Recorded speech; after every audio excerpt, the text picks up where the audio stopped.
Do you want to start, Joe? Yeah. So this is the Do Better podcast with Dr. Megan Miller and Joe Smith, launching you into the future of behavior analysis. Welcome to the Do Better podcast. In today's episode, we are recording live and we are discussing the pluses and minuses of rapid toilet training from Foxx and Azrin. This is Megan. And this is Joe. This is where we blast off to the final frontier in search of improving ourselves in the field of behavior analysis. Thank you for spending time with us. Now let us begin. So first, we need to catch up a little bit, huh, Joe? It's been a few weeks since we've recorded an episode. Yes, it has. I mean, we did We'll Decide Wednesday, but that's always so quick for us. So let's catch up. Let's talk about, what's going on in our lives. There's a few really cool things that has happened since the last time we talked. Do you want what's going on with you? How are you doing? I feel like every time you ask me, I'm just like, I live in Florida, Joe. That's how I'm doing. I am excited as we're recording this. It's August 1st. Who knew in August we'd still be at home? I'm not excited about that, but I'm excited for the first time, and I don't know how long.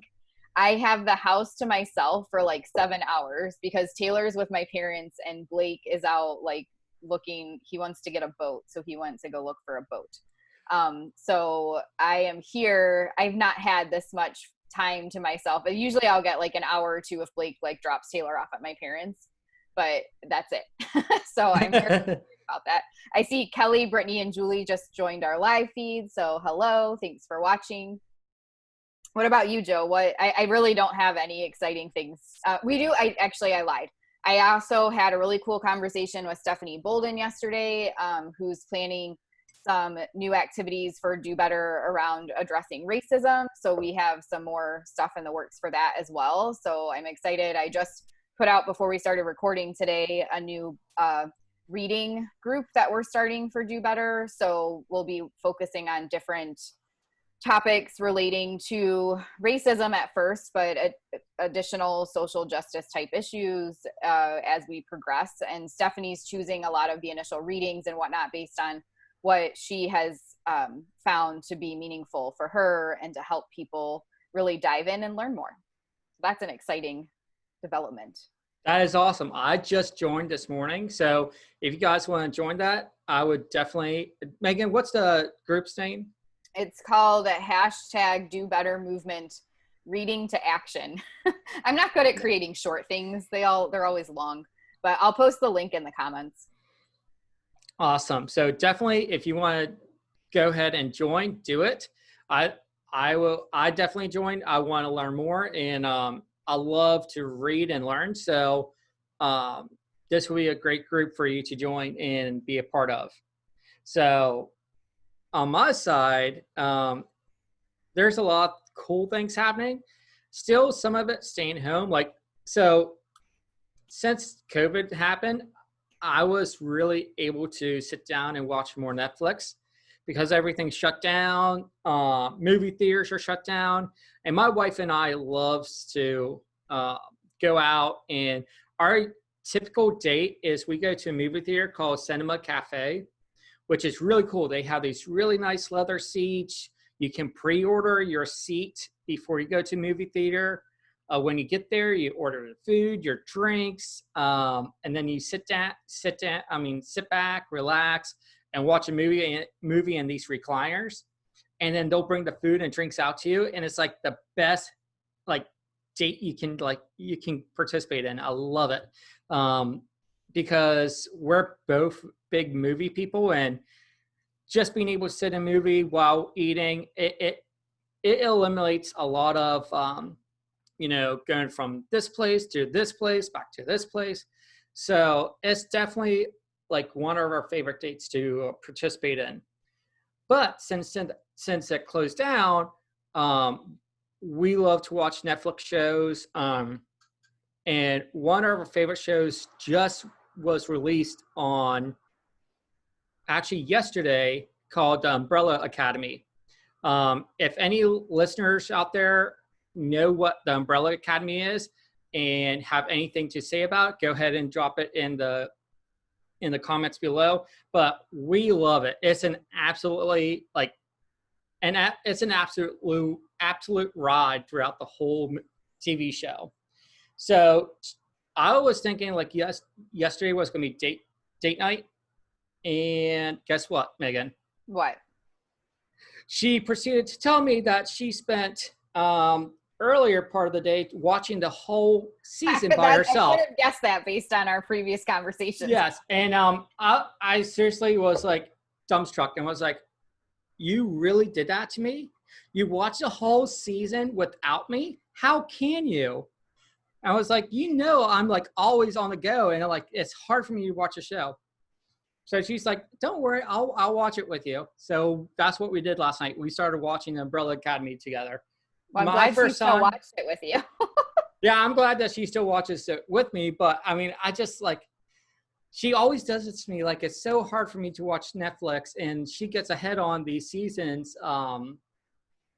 She just goes with the seasons and watch them all. So that's something new. We have been going on kayaking trips, and then I'm super excited about FABA coming up in September. I just signed up. I'm super excited for them still doing it on live and being able to be participating and watching all the great presenters. So I'm looking forward to that. Yes, super excited. If you haven't registered for FABA yet, definitely check it out. FABAworld.org, I believe, is their address. I don't know if they still have the $75, but it was $75 for 2 days, and you get CEs. And if it's gone up, if the early registration's over, it's still probably going to be super affordable. So check it out. Stephen Foreman, myself, and probably a few others will also be planning some social events for that time frame. We might do some lip sync, karaoke type stuff again, or come up with some new ideas. So definitely looking forward to September. All right. So let's go ahead and jump in, Megan, into today's episode. What do you think? Sounds good. So as we've mentioned, we're talking about toilet training today. It's such a broad topic. I focused our conversation around rapid toilet training because this comes up quite a bit in our field, and I thought that would be a good starting place. We can always do follow-up episodes or another webinar or something on this if people are interested. But I did want to give a little bit of background for, kind of why I suggested this topic for Joe and I to talk about. So I was doing 2-Minute Tuesday this past week on our Life Tribe page, and I was reviewing the book Toilet Training in Less Than a Day. So every Tuesday I do a 2-minute book share, and that was the book that was next on the list.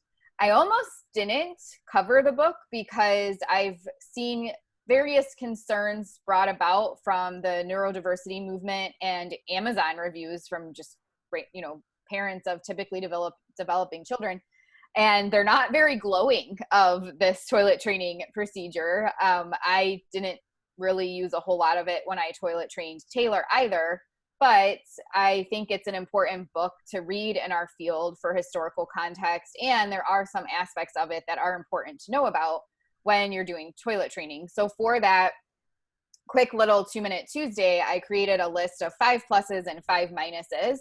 And I just thought it'd be helpful to go into a bit more detail around that on this podcast episode, because clearly in 2 minutes, I did not dive deep into that. What about you, Joe? Why do you want to talk about toilet training? Well, for me, I want to talk about toilet training because I do not know much about it. Being a newbie BA, one of the things I want to learn is what procedures are out there for toilet training. I want to know the good and the bad so I can have a good conversation with parents that I work with. And also, it would be nice to know what procedures are effective. So then whenever I have my own children one day, I can implement these procedures with my wife and children, and be able to talk to her and be like, love, this is what we need to do with our child, and this is why, and this is the data that supports it. So that's why I think it would be really interesting to talk about this. And it's important because it's one of one of those procedures that is necessary if our learners have a deficit in this skill. So. Excellent. I love it. And I like that you're preparing for the future and, potential toilet training escapades that you'll have, whether it's with clients or children.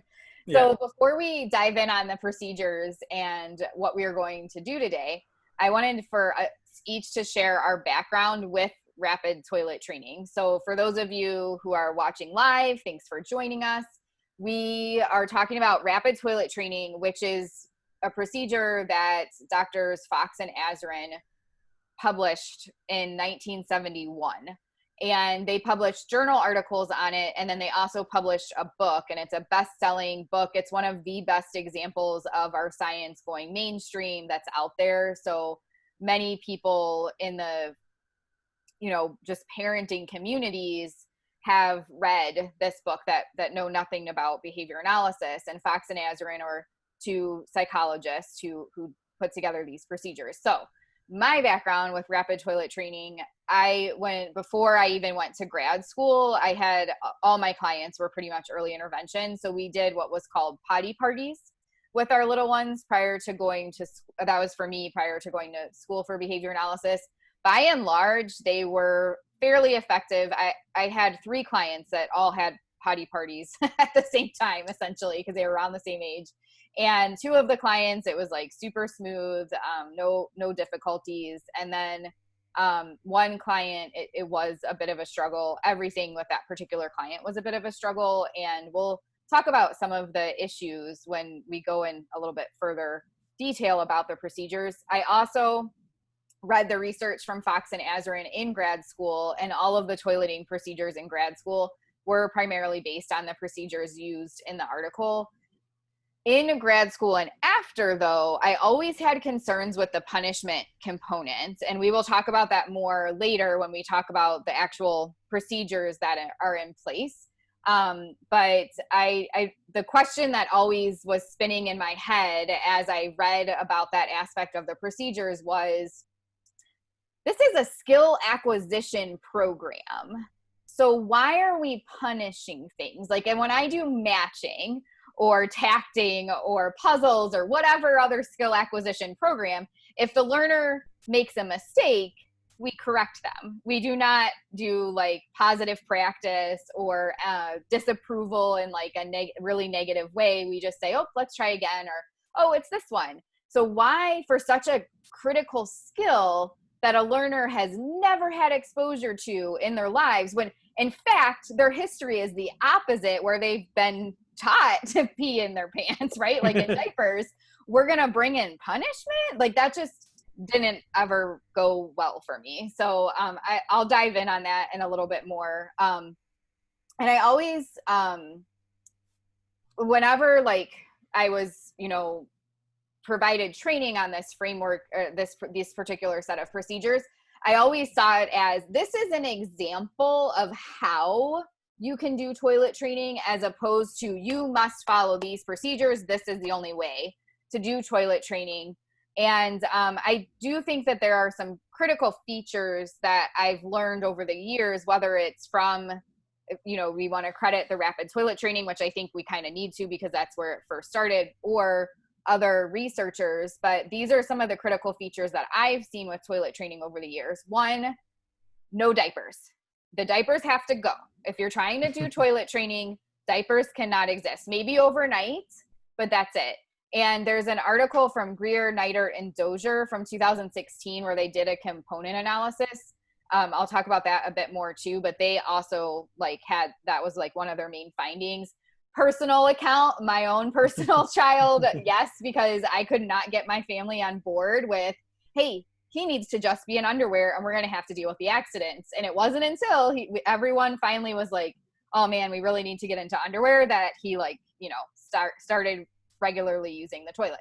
And just with clients too, we've had situations where families are on board and then they, we're there to help, and then we leave and they put the child right back into diapers once we leave, and then everything's undone that we've made success in.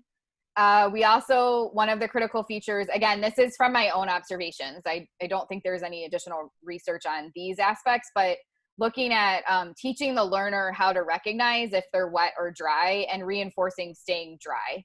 So I think that's a critical skill. If you don't have that like awareness to like even understand that you've peed, that you're wet, then that's going to make it difficult to do toileting. Now we can discuss further how to do that and make sure it's being done in a way that's respectful of the learner. But that is a critical skill. I haven't seen much progress with toileting if that's not something that the learner recognizes.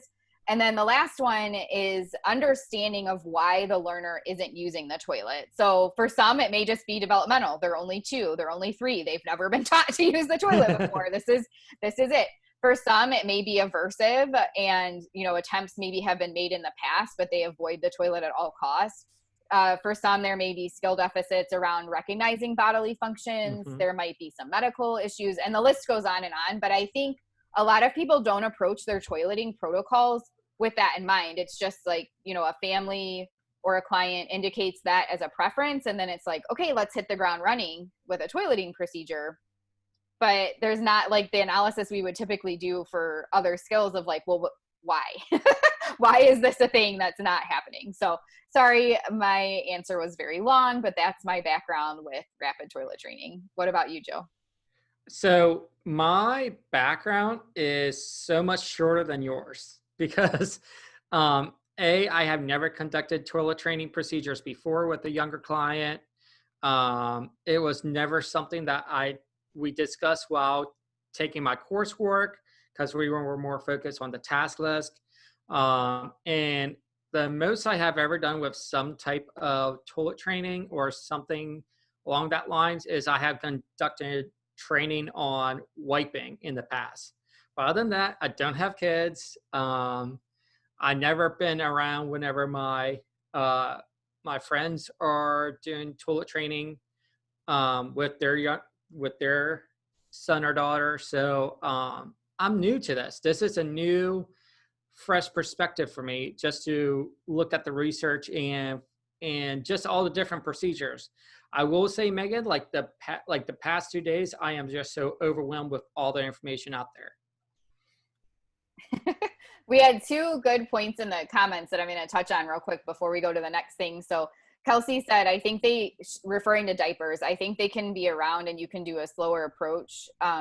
She found it reduced barriers a lot to do a few hours a day of the schedule, and staying home all day was no good for any of us. So that is a great point. Just like I mentioned, you might need diapers for overnight. You might understanding that you're going to see slower progress with it, but you might have like a schedule where it's like, okay, from 8 a.m. to 12 p.m., no diapers. And then from 12 p.m. on, we're like out and about and we need to put on a diaper.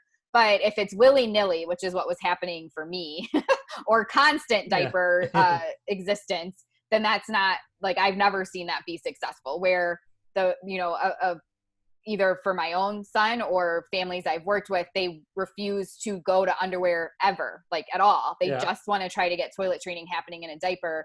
And that's typically not successful because of that history of like, when you feel a diaper on you, like, this is where I pee.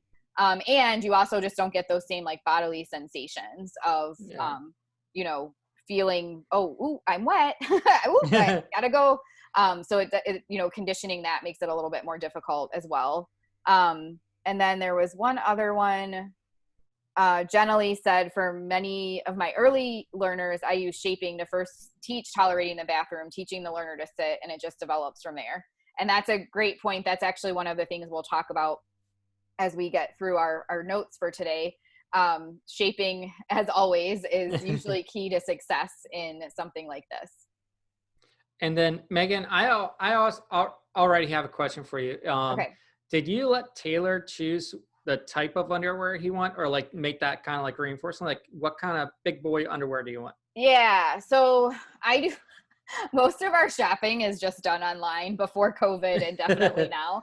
So I always ordered stuff, but he was really into fire trucks and Paw Patrol. So I ordered a bunch of things based on his preferences. And then he got to choose like which pair of underwear. And of course, like for Paw Patrol, he only wanted to wear Marshall, and there's only like one pair of Marshall underwear. And it's like, okay, well, keep Marshall dry then, because once he's gone. But yeah, so I think that there's a book that I'm going to talk about at the end where that's one of the things they talk about doing is, having that active participation with your child can be really helpful too, make it more motivating.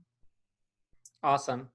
All right, so now what we're going to do is go step by step through the main components of the procedures for rapid toilet training. There are some blogs that are freely available, different parenting blogs that summarize toileting procedures, and several of them talk about the rapid toilet training.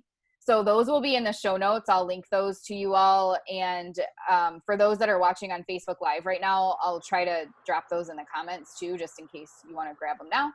And so there's one particular blog that I just like use, their particular format for this, but I did want to mention, obviously, like this is just like the short tidbits of like the steps, and there is the whole book, the rapid toilet training. It's called Toilet Training in Less Than a Day. So, and they actually, I'll have it in our show notes too. They just re-released it in 2019 as like an updated version. So I don't remember if the one I got on Kindle was the recently updated one or not. If it is, that's a problem because it still talks about mental retardation. So I'm hoping it's not. I'm gonna have to look into that. Anyway, I also wanted to let you all know who are listening right now, we kind of tricked you. The primary purpose of this episode is not actually toilet training. What we're going to do is demonstrate how we as behavior analysts can maintain healthy skepticism, philosophical doubt, and a commitment to humane practices while also being familiar with the research in our field and how we can train others on the existence of some of these seminal articles and procedures, especially ones that have made it to the mainstream public. So we're going to be talking about rapid toilet training, but we're also going to be modeling how you can critically consume research that you read instead of just blindly applying it with your clients. Perfect. And then there's a couple comments in the feed as well, Megan. So do you want me to go through that now? That's fine. Yeah, so Darcy said, I've been told in the past that the child needs to be able to pull up their own clothes after toileting. What are your thoughts on clients who may not be able to perform this but still need to learn? For me, that would be based partially on the client's age when we're talking about, again, that humane perspective. And, if it's like a 2 or 3 year old or 4 or 5 year old even, it's pretty common, like development wise, to not necessarily be able to do that. So I think as long as you're not placing that extra expectation though, because sometimes people take toilet training and they take advantage of like, oh, well, they're going to, and this is what I was taught to do. Oh, they're going to be taking their pants on and off all day. This will be a great time to also learn how to dress themselves. It's like, well, we're already doing this like potentially aversive, like very time consuming thing of making them go to the bathroom all the time when they used to just pee in their pants. And now we also are going to teach them how to get dressed. So if you have a learner who really does struggle with it, make sure, from the get that the expectation is like, you're learning how to pee in the potty and I'm helping you get dressed and undressed. If they're older, like teens or adults, it's also important to think about who all is going to be involved with that and like protecting their privacy, right? So if it's already the case where someone is responsible for changing a diaper for this person and interacting in that way, maintain those same types of interactions if you're also working on like pulling pants up and down or whatnot, and keep it with just like hopefully like one person. So just really taking into account, I haven't done as much toilet training with adults as I have with little ones, so I'm not as on top of all of the considerations there, but that's definitely something you should be thinking about. How can we protect their privacy if you can't? And especially if they're very aware of what's happening, even if it doesn't seem like they are, I should take that back. If you can't keep some privacy around it, I would first focus on addressing whatever skills are missing that are making it difficult for pulling up and down their pants. Because just overall, if they're a teen or an adult, that's something like that means somebody's dressing them every day. And that's, not very positive to think about. But there are some people who have like very invasive motor restrictions where like maybe they're paralyzed or something and someone's dressing them, right? So there's a whole lot of variables that could come into that. But like my big one is make sure you're considering privacy. Yeah, awesome. And then Melissa Powell said, working with an older client now with many of the preliminary barriers. So this is super helpful. Working on discrimination training for wet and dry right now. Awesome. Cindy Anna said, love the extra motivation to keep Marshall dry. Jenny said, I really like Pat Fryman's toileting protocols for from Boys Town. Yes. And then Jenny May has a hands symbol and said, this topic just got so much better. I think that's when I was talking about tricking everyone. Okay. I'm glad you like to be tricked, Jenny. Joe, did you have anything to add about like what our process is for today before I dive in on the steps?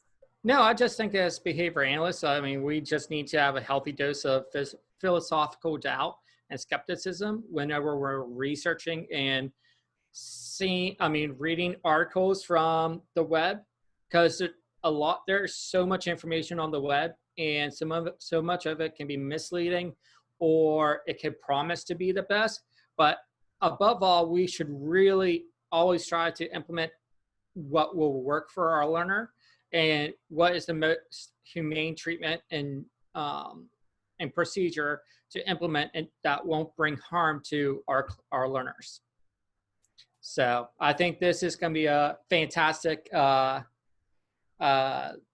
/ podcast to talk about. It's not a webinar right now. Although that is an update. We forgot to mention that we are finally working on getting the podcast organized for CEs. And this is obviously one of the informative, qualifying ones that will be available for CEs once we get all that situated. Our goal is to have that done by September. So, all right. So let me say Facebook Live. There we go. Much better. I just posted, for those who are listening on Facebook, I just posted the link to the Boys Town toilet training. And that's actually something I have for our show notes too. And then these are all the different blogs. So the Boys Town one is in there again, but different guides you can find online. And I know typically as behavior analysts, it's not like our standard to just go look at, parenting vlogs, but actually each one of these contains references to literature, and it's just written in a more like mainstream parent friendly way. So, and they provide, kind of an unbiased overview of things, as opposed to like if a behavior analyst is writing about rapid toilet training, if we're only in our perspective and our tunnel vision, we might talk about it very glowingly without necessarily thinking of some of the downsides. So I think sometimes it's helpful to look at, what are the parenting blogs saying about whatever procedures, so we can get a different perspective. Brittany also mentioned, she said, I feel like evidence-based doesn't always mean ethical. I feel like that's a whole separate topic that we could discuss. So I'm going to make a note of that. And thank you for sharing that comment. Yeah, that's awesome. That is a whole different podcast. All right, so let's dive in then on the rapid toilet training procedures. So the first kind of step, basically what we're going to do is talk about different components, and then I'll pause and we're just going to kind of talk about like what are our thoughts about this component. So the first component is to make plans and set up your space. So don't just wake up one morning and be like, it's toilet training day. Here we go. There should definitely be a clear plan and some prepping in place for this. I think we could all agree with that. So to summarize this component, there's a few bullet points that are mentioned around like, what does it mean to make a plan? So the first bullet point is to schedule a time of 4 to 6 continuous hours when you and your child can focus. Be prepared to banish all distractions, including siblings and other family members. And this is from the blog that I linked. It's the Parenting Science blog. So in case anybody wants to kind of follow along with this. So I'm sort of pulling from there to just give us discussion points. So Joe, when you hear that, schedule a time, 4 to 6 continuous hours when you and your child can focus, banish all distractions, including siblings and other family members. First, why would we think that that's an important thing to do? But what issues could also arise just from that piece? Well, I would think it's important to have instructional control during this process. And then because you want to have control and the learner to follow your directions, but it's also important to make control of reinforcers.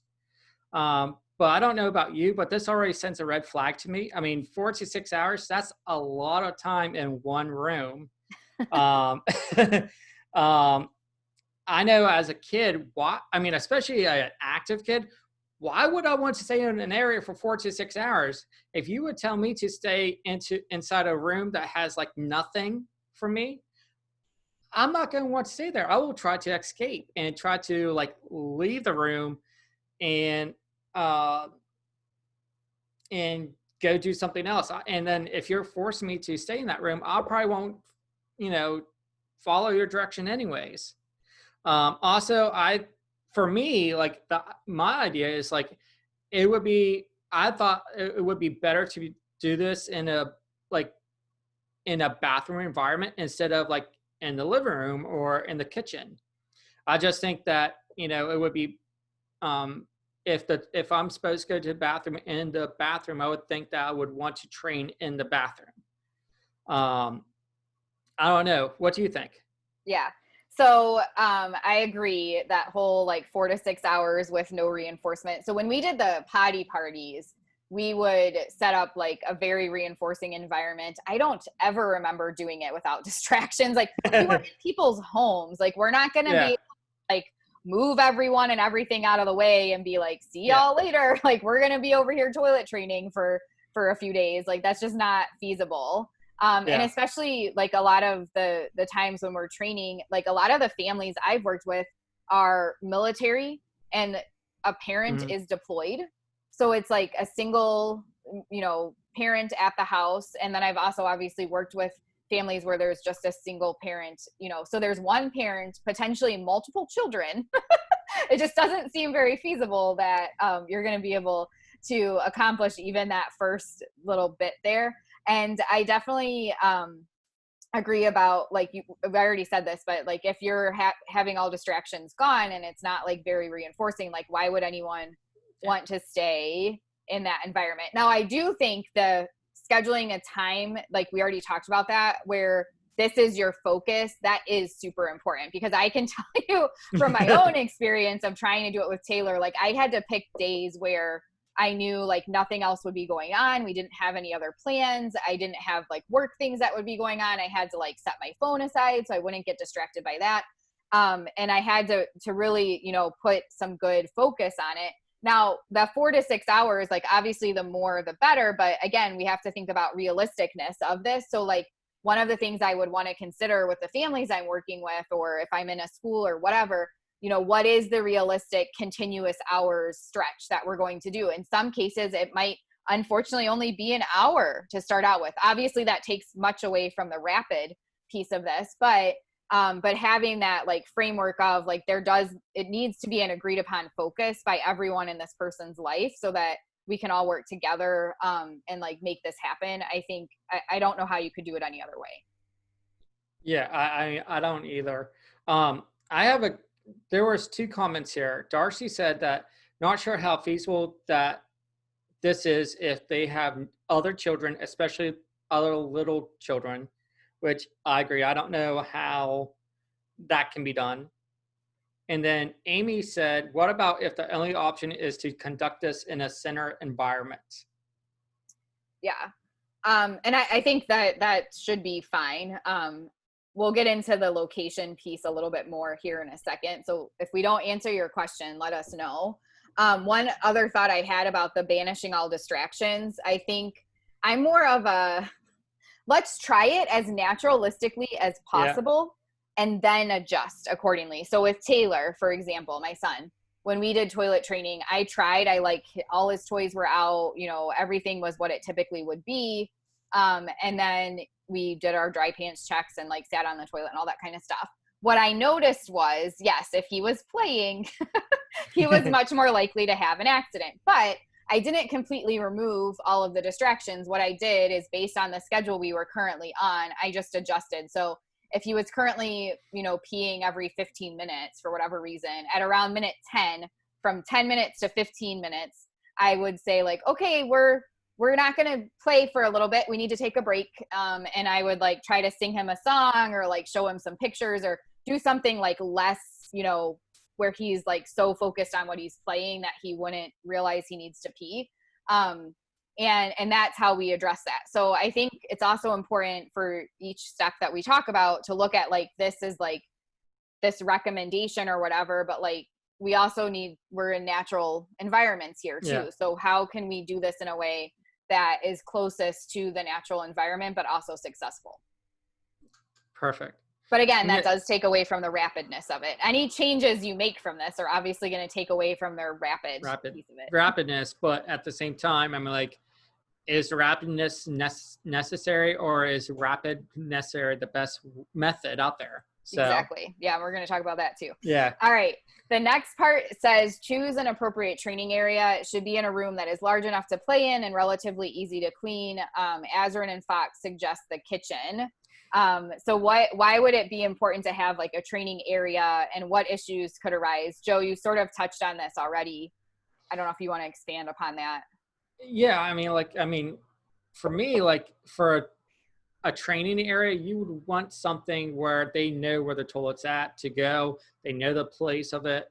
And then they know that, okay, this is the place I'm going to go to the bathroom. My thing is also, if you do in the kitchen, you're training them that it's okay to go to potty in the kitchen. So what's your thoughts? So yeah, mine's a little bit different on this one. I think having the training area, is more like, for me, it was more important for the person implementing it, because if you know where your training area is, you're never that far away from the toilets. So it's easier to be successful. Right. And this is mostly geared towards like, 18 months to like 5-year-olds. So, obviously it's going to be different if you're working with older learners, but in the context of like a young learner, especially if they're like 3 or younger, those little toilet potty chairs that you can move around the house, like I would have been super unsuccessful if we didn't have one of those. Excuse me, in many cases, for 2 reasons. 1, a lot of little ones don't want to be on that big potty. That's scary. Yeah. And 2, it just made it so much easier. So like if we were in the playroom, I could just have it right in there. If we were outside, I could have it outside. So I could just move that around. So I didn't necessarily, for me, it wasn't so much having a specific training area as making sure my supplies were wherever we were so that I, could adjust in that way. So I do think it's important for again, the implementer to like have an idea of like an action plan. Like, how are you getting to the bathroom, or how are you getting on the toilet?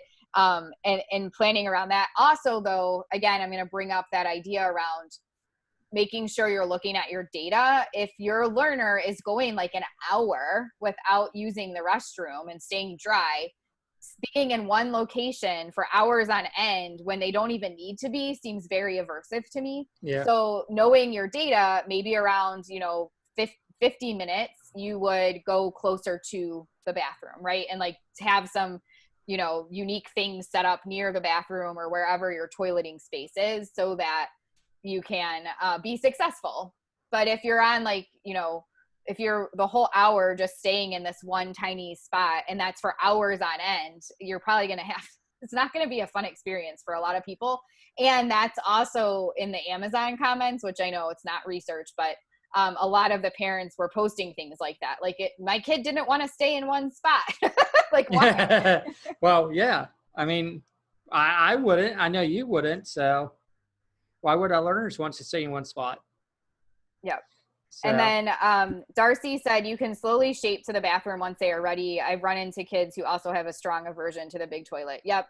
And that's exactly what we typically do as well. Thank you for pointing that out. So again, with my own son, that's exactly what we did. We moved and he's just always pushing my buttons. He would be like, let's just bring the toilet out here. Like he just wanted it like not in the bathroom, the little one, you know, and I'm just like, come on, man.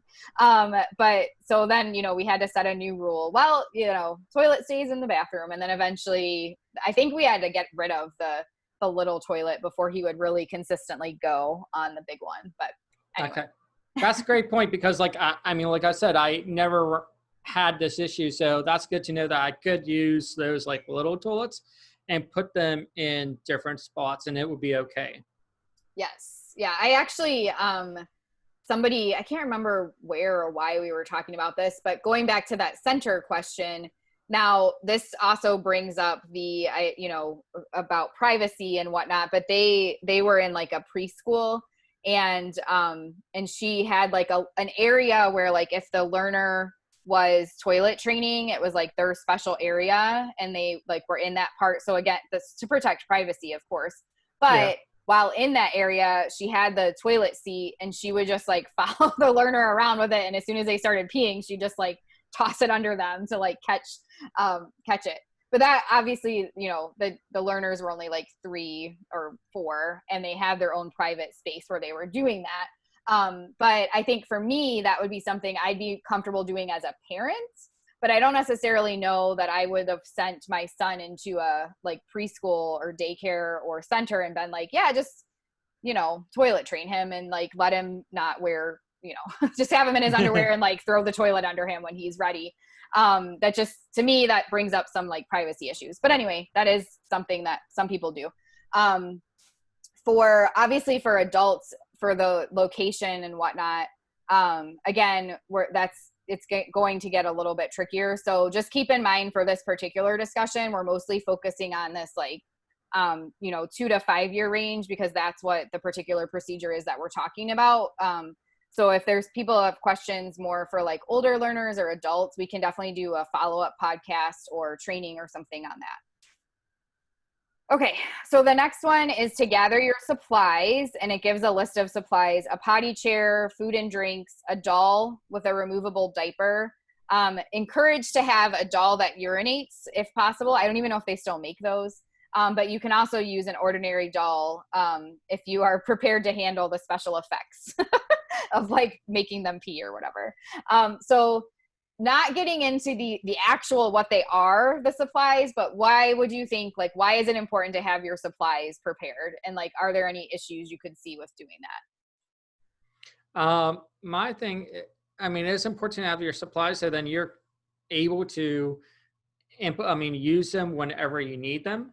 Also, if this is 4 to 6 hours, you're going to need a lot of supplies, because I can imagine if you need to run to the kitchen or something to grab a drink or something, and you come back and they have an accident, then according to this article, you have to do that punishment procedure, which, you know, I don't like either, but I mean, it just seems like it's counterintuitive. And then also your learner could escape too. Yeah. So especially if you're trying to keep them in one room, which I don't agree with anyways. So I definitely was the victim of that a few times with Taylor when we were toilet training, where it's like I need to go to the bathroom, or like I need to get like something to eat, and he'd be good. I'd time it when he shouldn't have to go, and it was like as soon as I walked out of the room, come on. But anyway, so for having your supplies with you, I can't really think of any issues. Yeah. You know, again, we'll talk about the actual supplies in more detail when we get into the procedures, but I used a clipboard that like can open. So I kept like some stickers and like some snacks and stuff in there. And then sometimes people will wear like a fanny pack or an apron or something to keep with them as well, so that you have your supplies, you know, readily available. And like everywhere we go, I just like take the potty chair with me. So I have never had issues arise with like keeping supplies nearby. But one I actually just thought of. So if you have a learner where you've got the supplies and things are going all right, but for whatever reason, something happens and maybe you forced too much, you pushed it too hard, they're over it. They are so over toilet training. And like a break is needed of some sort. So if you're trying to like get back into a groove of like, just being what, Greg Hanley and his colleagues would talk about, happy, relaxed, and engaged, and just get back on like a positive track. And like, you've kind of even set toileting aside for a second. If you're continuing to bring the supplies around with you everywhere, that's obviously not going to go over too well. I have had learners where things, not for when we were there, but like in their past, maybe somebody had tried to do toileting before or something, certain stimuli did get negatively conditioned. And, as soon as we would pull that stuff out, they were like, major difficulties. So that's obviously something to be prepared for and like have a backup plan for, especially if you're training either parents or like technicians or paraprofessionals to implement some sort of toileting program. Like, what do you do if the learner starts having a reaction just to seeing the supplies present? Then you're going to have a backup plan for that. Yeah. And then you also need supplies for yourself too, if you're going to be there 4 to 6 hours. Yep. Exactly. All right. The next thing they say is dress your child in loose fitting training pants. So underwear, with nothing else over top. And then it mentions like extra clothing can hinder children from pulling their pants down quickly. So why is this important and what issues could arise? I would think that it's that,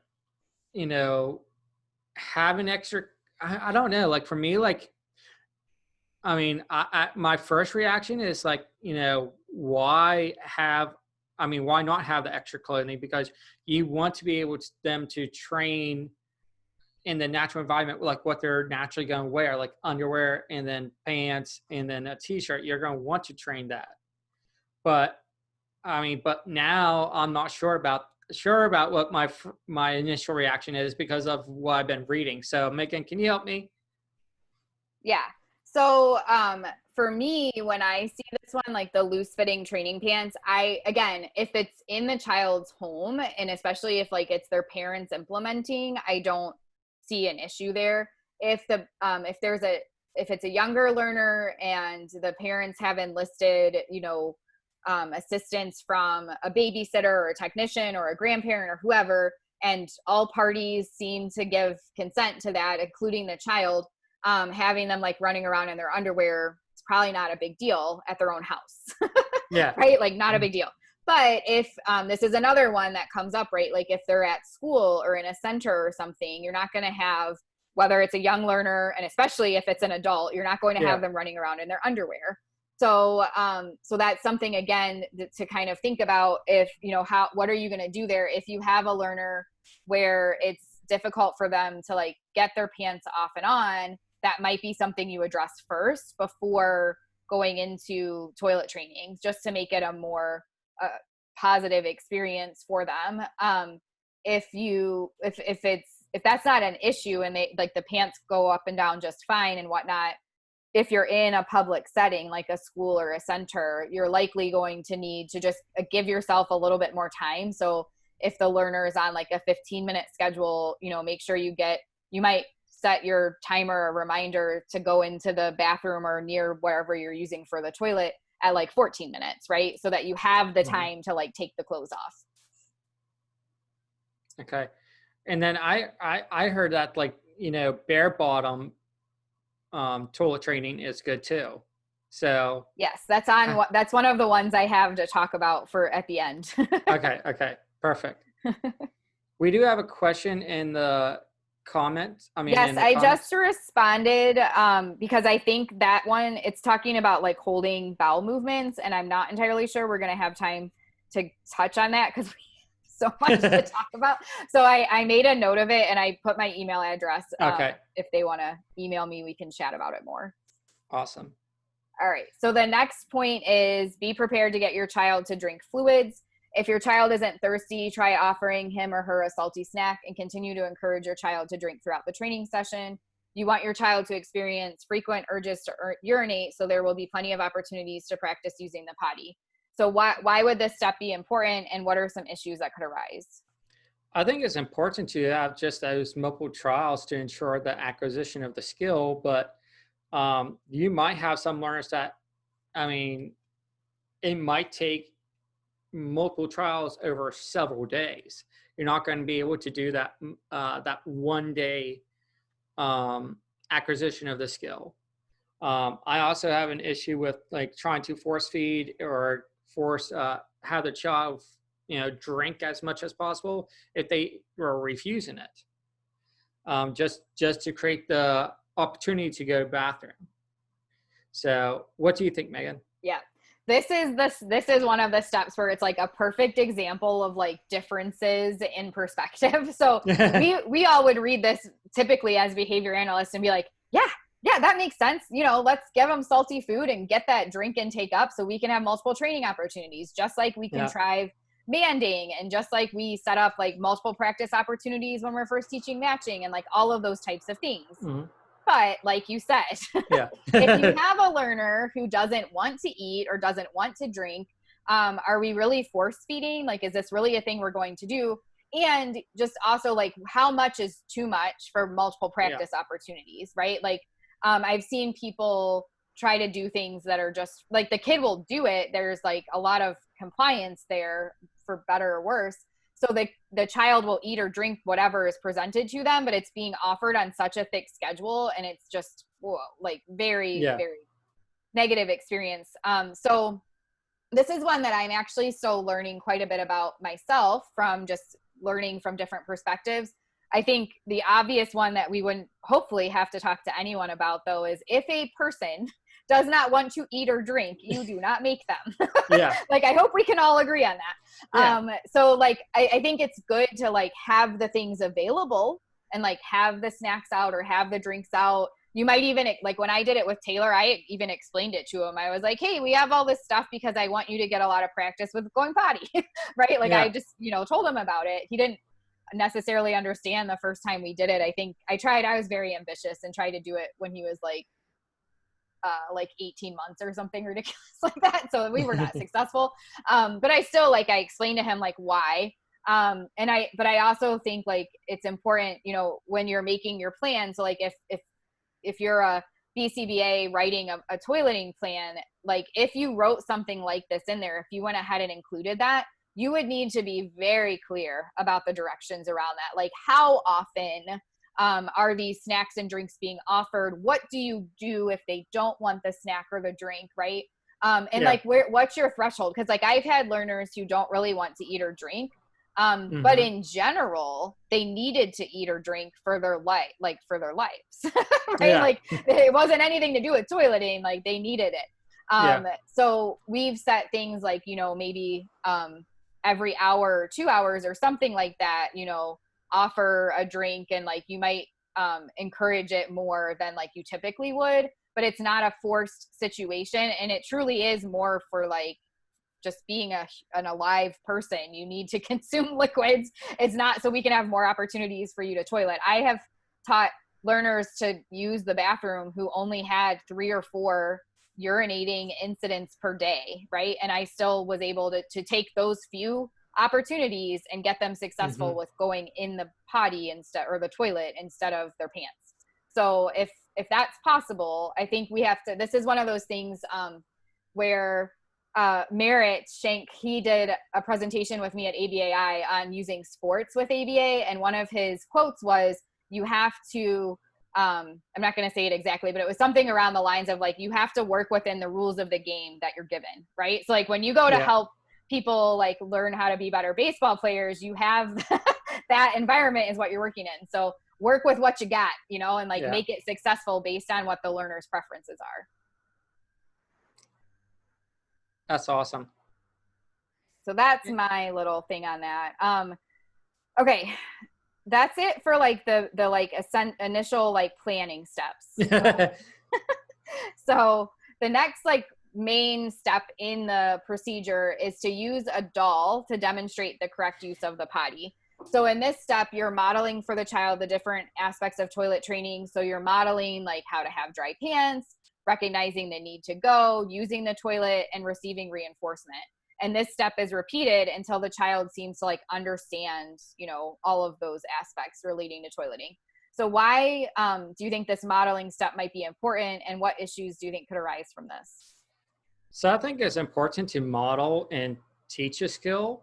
So because the learner is engaging in a skill that he has no history, or he doesn't have the skill set to go to the bathroom on his own. So you had to train him or her on the steps. My problem with it is, like, this requires parents to buy a doll that could be really expensive or doesn't even exist anymore. Another problem I see with this is that the learner could have difficulty learning this way. There are some learners that will not even understand if you repeat the step over and over with a doll. They might learn in a different way. So that's my idea when I read this procedure. Yep. And I agree with each of those things. I actually hadn't thought about the, like, requiring the parents to buy things. I don't know why. Yeah. So that's a good point.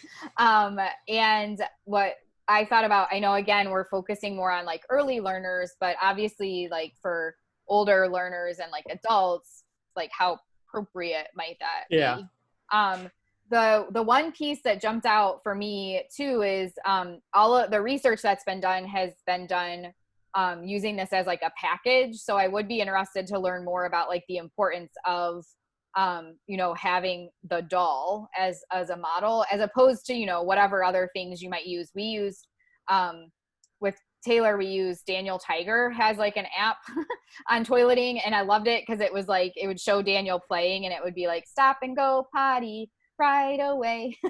So you have to stop and go potty. Excuse my bad singing, and I don't even think that was the right tune. But so we, once he was getting to the point where he was toileting, but he needed to like stop himself while he was playing and go, that was like really helpful. And he engaged, like, you take Daniel to the toilet, and like, it's just very interactive, and you learn a lot of the components with that app. And it was like $1. And then of course there's all sorts of like different books and stuff. He really liked the Elmo.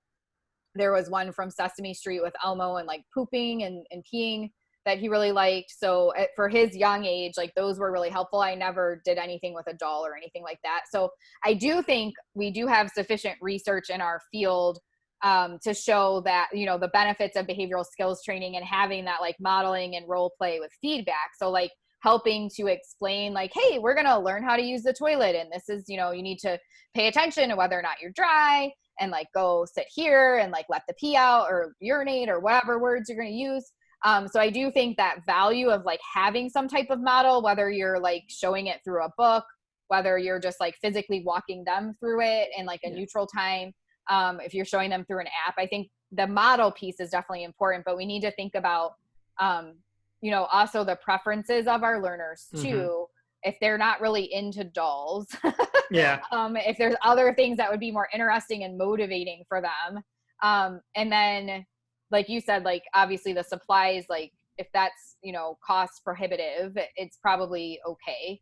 The other piece that like jumped out at me is, you already mentioned this as well, repeat until the child understands. Like, even with doing that with Taylor, if I had waited until I was 100% sure he understood those models, we would have started a lot later, right? Like, we talked about this on our last podcast that just came out yesterday about, like, sometimes the best way to learn something is to do it. Actually, most of the time. So, so I think like it seems like time might be wasted if you have a learner who maybe that model isn't necessarily like clicking for them, and you're just waiting and waiting and waiting until it does. Jenna Lee said, BST with Daniel Tiger. I love Daniel the Tiger. Yeah, he's great. I really wish, though, I'm so disappointed, completely off topic, but maybe the Daniel Tiger creators will hear this. I really wish they had an like song or episode on like what to do when you're angry. They have different things about like losing and like sharing and listening to your parents and like all sorts of stuff. But like when Taylor went through the typical like 3.5, 4-year-old, like, I'm so mad right now, and like, and this is what I'm going to do with my body. Like, I really needed that, and they didn't have it. Yeah. And you would think that they would have something like that, because Daniel Tiger is so popular right now with that age group too. Yeah. Yeah. So, all right, back to toileting. Yeah. All right. So that's it with the doll. And I should have mentioned, for those who are watching on Facebook Live, we are kind of plowing through these because if you should see how long our list is here of stuff to talk about, but feel free to like comment in like your own ideas about like why it would be important or what issues could arise. We may not read all of them off, but if you just want to participate in this exercise, feel free to do that. If you're listening at home while we're talking, feel free to be thinking for yourself of like what the importance would be or what issues could arise. All right, so the next component is the actual toilet training. We kind of already touched on this one. Encourage your child to drink fluids is the first part of the toilet training. So I feel like we covered that already. Do you think we need to talk about that more? No, I don't. I think we already covered that pretty well. All right. So then the next step is when your child is ready to urinate, help him or her sit on the potty. Why would that be important? What issues could arise? It's important to like have them be able to sit on the potty, but maybe that would be an important skill that you taught them before you decide to go ahead with this procedure. I think they need to have that skill even before you start that. What's your thoughts? I think that's a great point. So we've kind of mentioned this a bit already too, but that might be something you practice outside of even starting toilet training of just like, and I like had our toilet little potty seat out and about and like let Taylor investigate it and be curious about it before we even started. But I think like, you know, that could be some good prep beforehand of just like, hey, let's sit on this thing, especially if they're older and they need to sit on like the bigger toilet and it can be kind of scary, just practicing that in and of itself, potentially using shaping if they're like, as soon as they walk in the bathroom and you show them the toilet, they're like, no, thanks. So I think that there's two things for me about it. One, that initial practice before you even decide to start toileting. Two, if you don't do that or you like realize when you're trying to practice that like the learner, whether it's a skill deficit, some learners like the standing up and like squatting down in and of itself is very effortful for whatever reason based on like their motor development. So that might be something you have to build fluency with, because if you think about it, when you're learning how to urinate in the toilet, you're standing up and sitting down a lot throughout the day. So that's like an extra stressor on those muscles.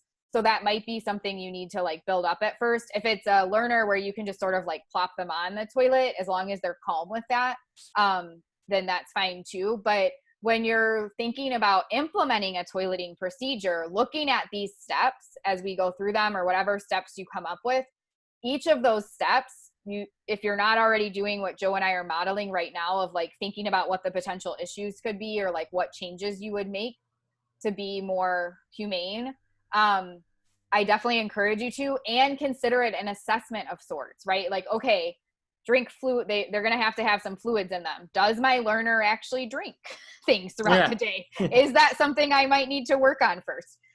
Encourage, help the child to sit, to urinate.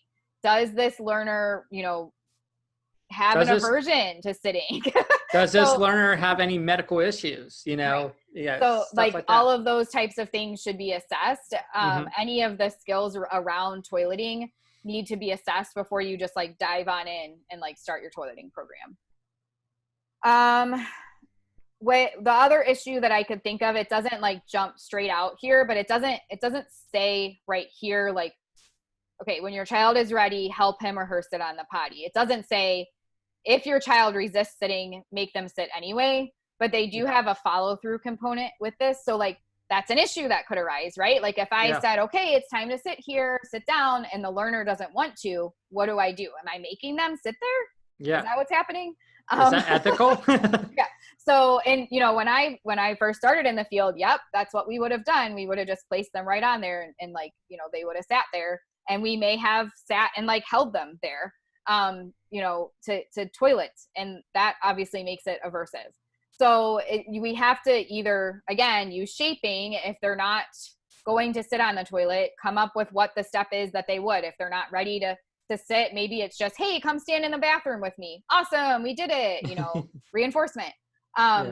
For Taylor, he would have his ups and downs. And sometimes what it was is he didn't have to, after like the first day, especially, he didn't have to go. Yeah. So he didn't want to sit because he didn't have to go. And he was like, this is like, I don't want to stop playing if I don't have to pee. So we had to work on, I taught him like, hey, if you don't have to go, just say, I don't have to go. Right. Yeah. So there might be other like, you know, functional communication phrases or signs or whatever you're using that you might teach as well. If you're trying to like have them sit and they don't have to go, for them to like say, I don't have to go yet. So that's something I thought of as well. Like, I think a lot of people would read that and say, okay, well, I got to make that happen no matter what. And that will create a very aversive situation and really condition toileting as aversive most likely. But B, it's not very humane either. So yeah. I think that, you know, there's lots of ways you can entice and like create motivation around it. I had with Taylor, what I would typically do, and with other learners as well, as I would have like a certain like, you know, picture on my phone or something. And I'd be like, ooh, come check this out. And I'd like set it to where like he would have to sit on the toilet to like see the phone. Right. So like, you know, engineering your environment in that way where it's just like, it's a natural occurrence to like have to sit there. If you have a situation where a learner like isn't necessarily like readily doing it, but you also don't want to just like trick them all the time either. So there's like a fine balance, right, of like the importance of having this happen now versus doing it later, when like if I had tried that, like held the phone there and been like, hey, come check out my picture, and like positioned it to where Taylor would have to sit on the toilet. If he didn't have to go, he still would have been like, no, I don't, just show me the picture. Right. So like you have to be flexible and like ready to be on your toes about like, are we really doing this right now? Yeah. Yeah. So one of our comments is make fun, silly potty songs to help sitting on the potty more fun, especially if music is reinforcing to the learner. Yes. Yep. Yeah. I like that idea. And that one's obviously going to be a lot easier to do with the little ones, like we've been talking about. Yeah. That with, you know, adults and whatnot, you're going to have a completely different way of addressing all of this. So just going to keep throwing that out there. We're talking about the little ones right now. And then Needy said, can visual prompts or schedules be used? And Robin and some others chimed in on the chat that yes, like that can be really helpful. I don't think I had to do that with Taylor for like the toileting process. But once he was getting better with toileting and just like his nightly routine and things like that, it was on his schedule because otherwise he would resist going. So, but if it was there and it was like, okay, we're going to, you know, eat dinner and then we need to go potty and then we're going to read a book or whatever, like as long as it was on the schedule, it was fine. But if it was like me just randomly telling him like, hey, stop what you're doing and go to the bathroom, no. Yeah. All right. Next step, praise and reward each successful act of urination in the potty. Why is this important and what issues could arise? Well, praise and reinforcement is crucial to increase those behaviors that we want the learners to engage in. However, I know there are some learners out there that praise is not reinforcing to them. So we had to come up with a different way of reinforcing them.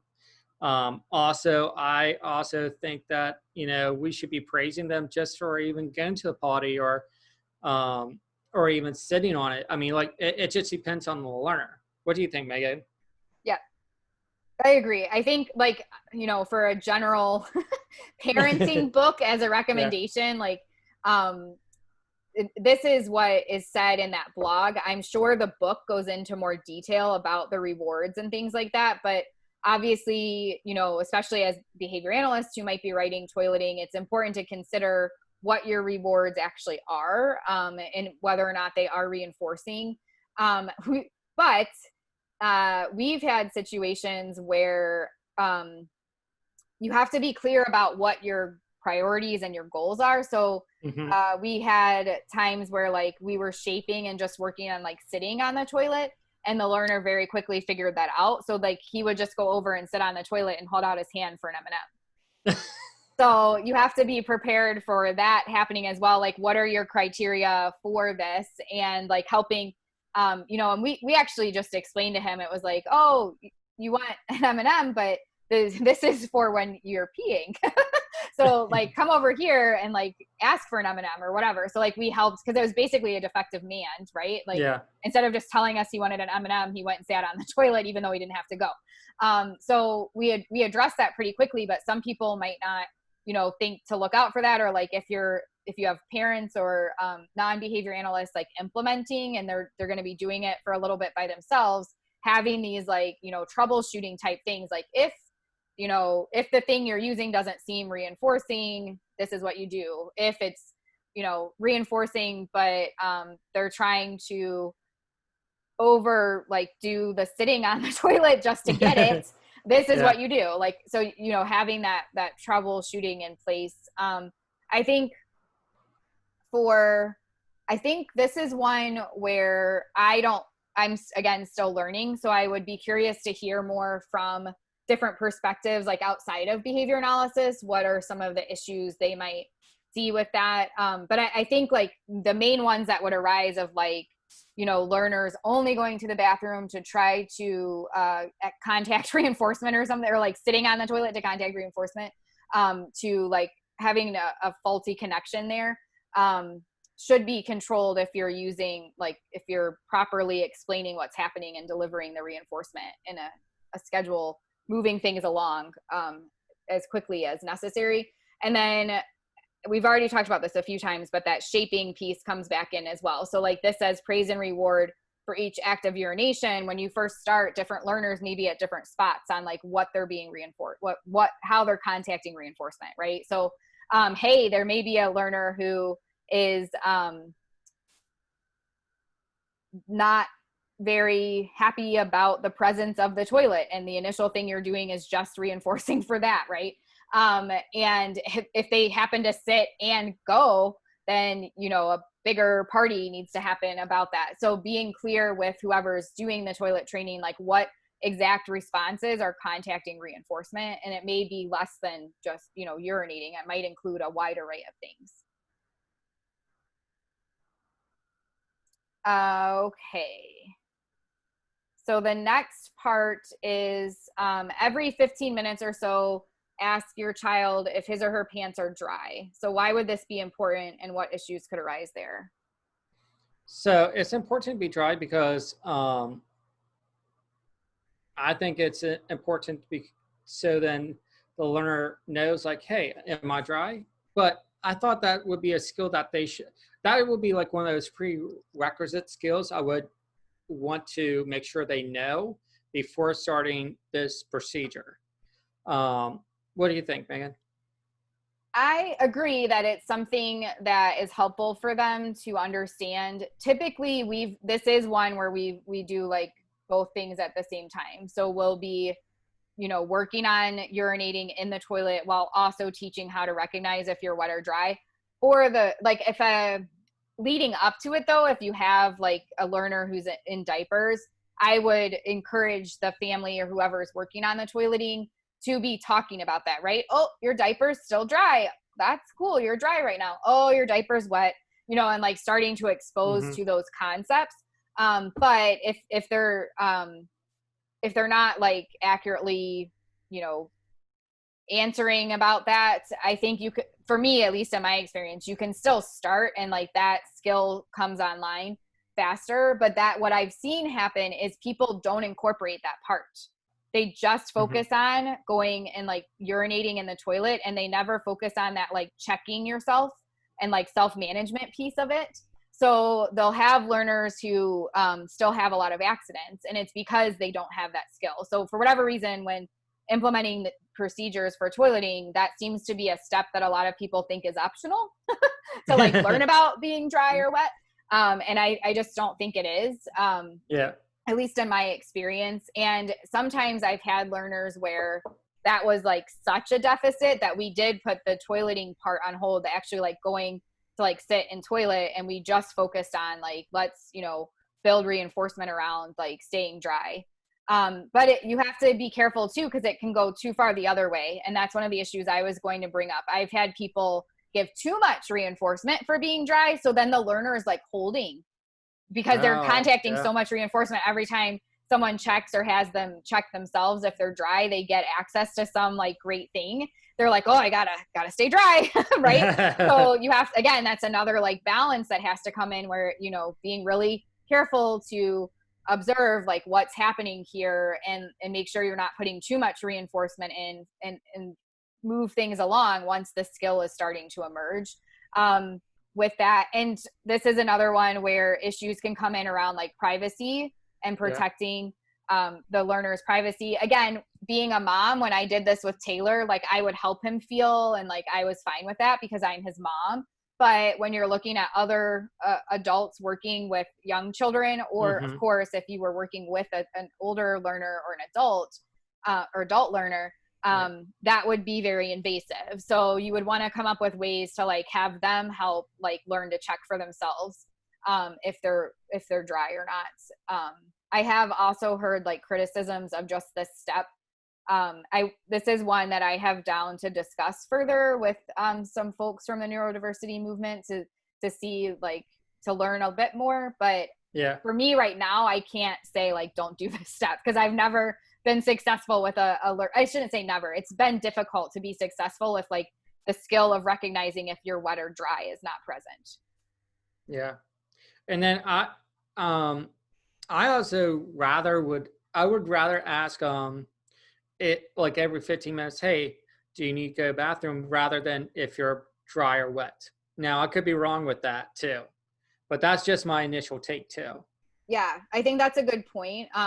You can tie it in that way, like, oh, you're like just keep referencing Taylor because that's the most recent one I've done. But oh, you know, hey Taylor, you're still dry. That's so cool. And like when we were early on in the program, it's like, oh, you're still dry. That's so cool. It's only been a few minutes, so we'll keep playing. You know. Then like the next time we check, like, oh, are you still dry? Yeah, cool. It's been a little bit. We should try to potty. You know. Yeah. Versus like if you know he was wet, like, oh, you're wet, it looks like, you know, oops. We'll talk about that part in a second, but we would talk about that too and give that feedback.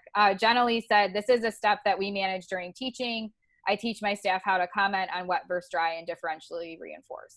Yeah. And then Robin said, pants checks is huge. I normally ask about pants being dry and then ask if need to go potty. I do both. Yep. And that's good to like tie that in as well. I think sometimes people are too for weeks on end, in months, they're telling the learner when to go, and then they get confused as to why the learner doesn't initiate going to the bathroom. It's like, well, you never worked on that. Like you've been developing this history for a long time of like, I just tell you when you need to go. So we're not going to talk about initiating today because we still have quite a bit to cover, but that's another one that we could talk about at some point. Awesome. All right. Here it is, the last part of the procedure. But don't worry, we still have a few more points to talk about. Oh yeah, definitely a lot more. But. in case you were wondering. If your child wets his or her pants, follow through with overcorrection. The research and book also indicate using stern disapproval. So why would that be important, and what issues could arise? And the overcorrection piece, for those who aren't familiar with the rapid toilet training, is positive practice, where you like point out that they're wet, you walk them to the bathroom or wherever the toilet chair is, you have them sit down, like go through the steps of toileting, and then and then like clean up and stuff. Some people will say like to do that like 5 times. Some just do it the one time, but that's the piece that is being talked about. So what were your thoughts on that, Joe? I mean, this is one I had difficulties with, because like just for me, I just thought that depending on the age of the child, this could be a very traumatic experience. Just my thoughts about this, but I can see where, you know, you just have to go, if they do what their parents do, you have to do that follow through, like, hey, you need to go here to the bathroom. But the overcorrection and the stern disapproval, that's where I have issues with. What do you think, Megan? Yeah. So we talked about this at the beginning too. Yeah. It baffles me that like you would incorporate a punishment procedure for a skill acquisition program. Like there's no other skill acquisition program I've ever learned where that's a component. And there sometimes people will say like no or whatever, and you could consider that like punishment, but it's not as invasive as this. So that's my big first like red flag on that. Like, why are we doing that right off the bat? Like, would that not make this aversive? So I obviously like there needs to be feedback given, right? Like, you're wet, and like corrective, like, so remember we need to pee in the toilet, and like depending on the learner's vocal skills, you might ask them to like tell you like what they should have done or something like that. But for me at least, if a learner is having an accident during like this toileting process, that's on me. I didn't initiate that early enough, right? Like I haven't been monitoring things well enough. And it's going to happen. There will be accidents because that's part of the process. So then you just have to reflect upon like, oh, okay, well, I thought we could go every 30 minutes, but I guess we need to do every 20, right? And you just like adjust what you're doing. But that's something that obviously needs to be built into like your protocol of like, how are you reviewing your data and just determining like how often to go and stuff like that. Some learners, we decide how often to go, not based on like a set amount of time elapsing. And this was true for Taylor as well. I did that initially, but then over time, it's like, I saw more clear of a pattern of once he has a drink, if he drinks like at least 4 ounces within 15 minutes, he's going to have to go. So like, it might be based more off of like their fluid intake behavior and like how long they're holding it before they have to go. And like a combination of those factors too. So like, you have to be really on top of reviewing those types of things to cut down significantly on the accidents. I mean, obviously like punishment's a way that someone could try to do it, but I've never felt comfortable doing that. And also, besides the fact that it could be incredibly aversive and just like destroy the whole process, I have had learners who like, it's funny for them to like maybe, when I was a grad student or whatever, and like that was what I was trained to do, and we would try to do the overcorrection, and they were like just thought it was hilarious. So sometimes like they legit seem to have accidents on purpose to be like led through the overcorrection process. So that's like a more fun aspect, I guess. But either way, like whether it ends up being reinforcing or if it's too aversive, it doesn't sit well with me. I don't see it. Now, that doesn't mean like I have had some learners as they get older and they have the skills down, and I had to do this with Taylor too. He would choose to keep playing instead of stopping and going potty. So we might do like a brief timeout after he would have an accident. But that was like me as mom choosing, you can't play with any of your toys. And I don't set them in a location. It's just like your toys are up for a few minutes because you chose to keep playing instead of stopping and going to the bathroom, and you're in underwear. The drill by now. But that's like way down the road and like a last resort when like reinforcement isn't working and the play in and of itself is too reinforcing. I've also done, which I tried with him, but it wasn't as successful. Like, again, watching that time, okay, he had a drink, he's going to need to go in about an hour. So around like 55 minutes, I would do like okay, we're taking a break from playing for a bit. So it's just like boring for him, and he would go to the bathroom. But again, that's all stuff that's like down the road. This isn't mentioned in this particular section, but we talked about it already too. Like part of this like follow through piece is like physically prompting through. So it's not just about the overcorrection. It's the battle that I'm also picturing could happen where if I'm like, you had an accident, now we need to practice this. Or we've talked about earlier, if I tell you to go to the bathroom and you resist. And a lot of people were trained, and it's in the research, to just like physically force that to happen, especially with like, 2 to 5 year olds, because usually they're little enough that you can just manhandle them. But that doesn't make it okay. Doesn't mean you should do it. And I definitely would never. It's on me to figure out how to make that a more positive experience and like motivate and encourage it to happen from their own free choosing, not my forcing it to happen. Yeah. So just give us like a 2-sentence snippet of like, what would you do here? Would you do any of it, part of it? Oh, if they had an accident, or of the whole procedure? Just a whole procedure. Is there anything with this procedure you would do? Right. Well, and you know, we didn't even talk about like there's other things I've seen done incorrectly. So if we have time at the end, we'll do that. But okay. Like I said, I think the dry pants checks are huge. Like that's a very important factor. And obviously, you know, realistic frequent practice and reinforcing for, you know, you being successful in the toilets, I think are like the three big ones for me. But I don't want this to come off like we're just saying like this procedure is crap or anything like that. Yeah, I'm not saying that.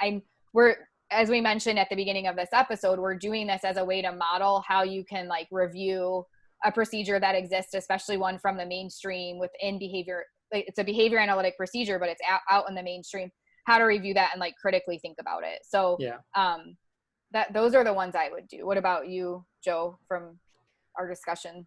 I think that, I mean, we both are very similar. I know I would still do the same procedures that you discussed, but for me, I think personally, like I really would want to research even more on this topic, just because I mean, like after reviewing this, I know there are other procedures out there. I just wonder if there's a blend of different procedures that you can blend together to make a better procedure. And then it's also just tailored to the individual learner too. Yeah. And I think like you hit the nail on the head there with like, there's a variety of different things out there. And I think far too often in our field, I know this was the experience I had, this procedure, this rapid toilet training is laid down as gospel. Yeah. This is it. This is what we do. This is it. And there's not like an attempt to learn about the different procedures that are out there and do exactly what you said. Like for anything, whether it's, you know, toilet training, teaching, matching, teaching, requesting, like whatever it is, we should be aware of like the wide array of options around how to do that. So with each learner, we can individualize and come up with a plan that's most effective for them. And this is one that I don't see that happen very often. Yeah. So speaking of that, given the wide use of this procedure in our field, what do you think the research is like in this area? So I'm just going to throw that out as a question. Like, given that, like, I mean, I couldn't go to a behavior analytic program, you know, run by any consultant in Ohio, or when I moved to Florida, moved to North Carolina, like everywhere I've been in behavior analysis, this is what the toilet training programs are based off of. So with that being said, there's got to be a ton of research on this, right? Yeah, there has been empirically supported evidence-based field. Yeah, I mean, like I would think that there's recent research, like probably 2018, 2019, that we can look at. Maybe some in 2010, that early 2000s era. I think would be reasonable, right? That would be a reasonable expectation. So let's run through it. So I will give the disclaimer. I did like a quick literature review before we did this episode. So I could be missing some things. So feel free to let me know if I am. On not toilet training in general, I'm just talking about the rapid toilet training, Foxx and Azrin, that. The original study, as I mentioned, was published in 1971. So that's almost 50 years ago. Before I go into the additional research, why is that important to understand? Like if you were reviewing this article with a trainee or like anyone else, why would it be important to know like when this study is from, what the historical context is? Well, it's important to see if this study has been done recently, because 50 years ago, I mean, a lot of things, I mean, like the difference in time, I mean, the time gap is huge. Like 50 years ago, this might have been a great study done back 50 years ago. Also, a lot of procedures and expectations in studies have changed since then too. So I would think it would be important historically to see, just to see what the expectations were when the study was conducted. Yes, exactly. So it's important to understand, you know, what the research realm was like back in the 70s, right? That's before most of us were born. Yeah. And even if we were born, you were still probably pretty little. You weren't conducting research yet.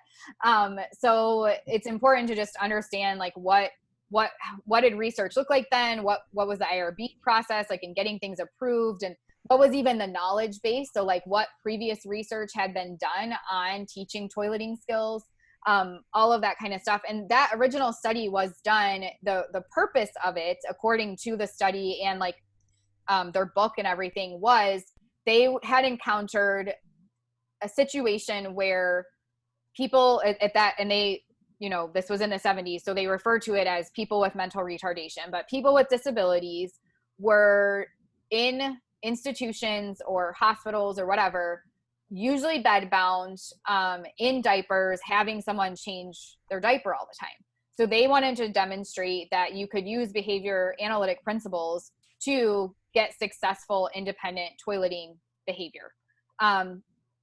Within doing that, though, again, it's from the 70s. So there are things they did then that we would not consider or should not consider humane now. For example, the stern disapproval, yelling at someone for having an accident, and even the overcorrection part. So I think it's important when we're looking at these, like, that's amazing that we had these groundbreaking people doing research and like helping to get more independent skill sets happening for populations that, especially at that time, were by and large like nobody did anything about, and like nobody wanted to like help, right? So it's huge that like these people were stepping into that space and like conducting that research. But it also was 50 years ago.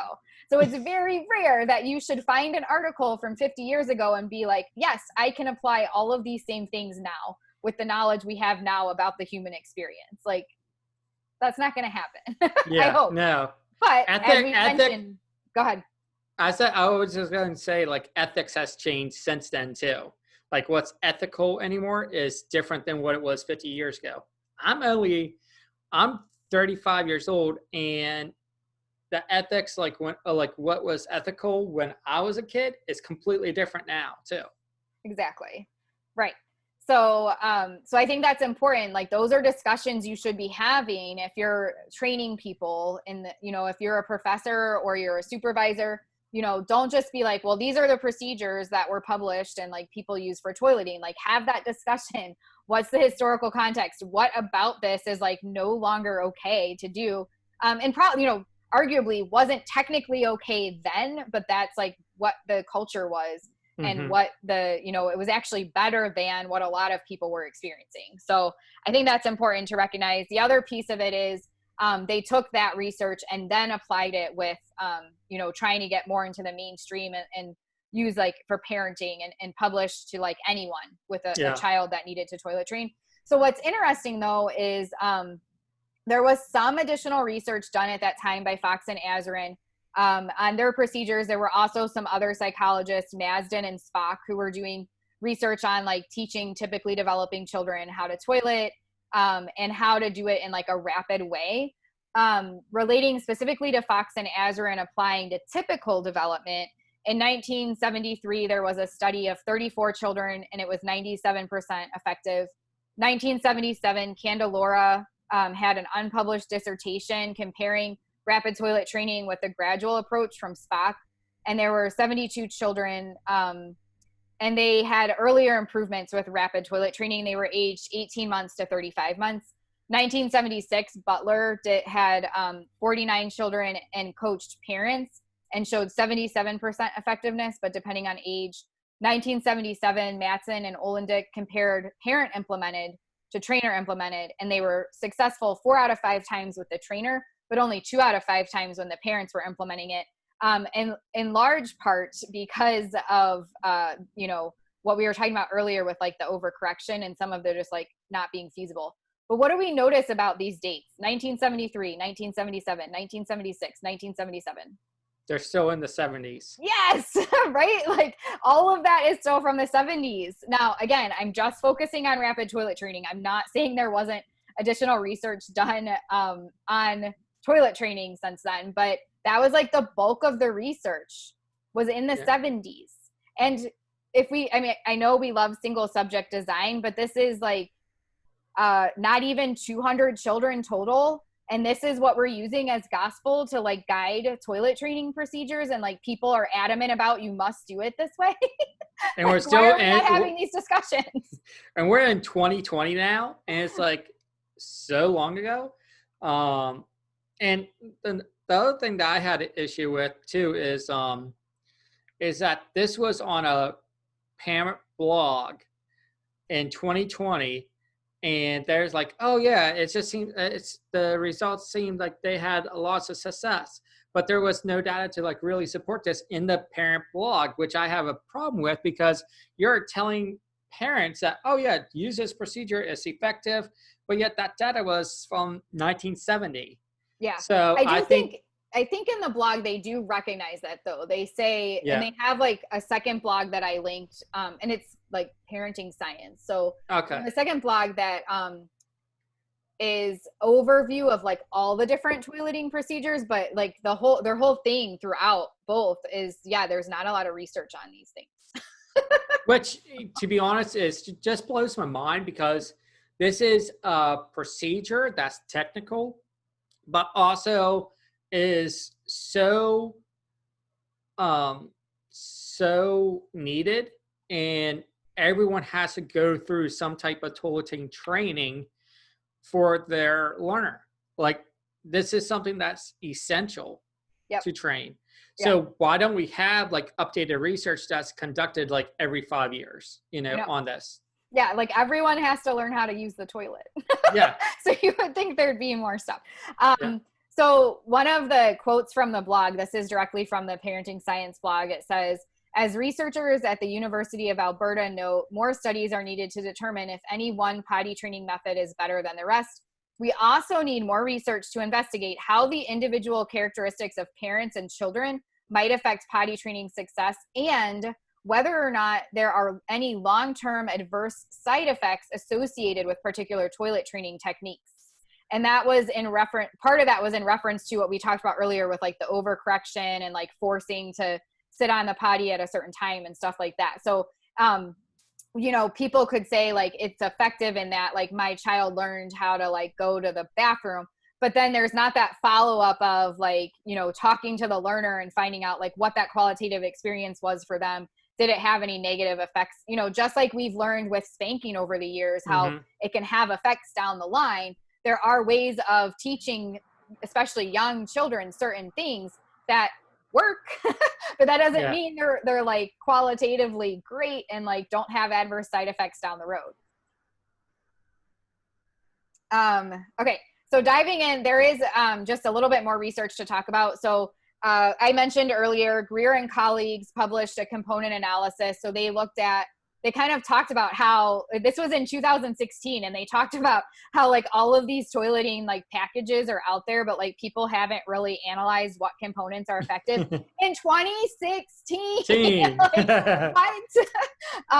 So again, I may have missed something in my research on this, but that's just like mind blowing to me. So in their study, they looked at, they didn't look at rapid toilet training in and of itself. They looked at like using no diapers and like certain schedules of reinforcement and different things.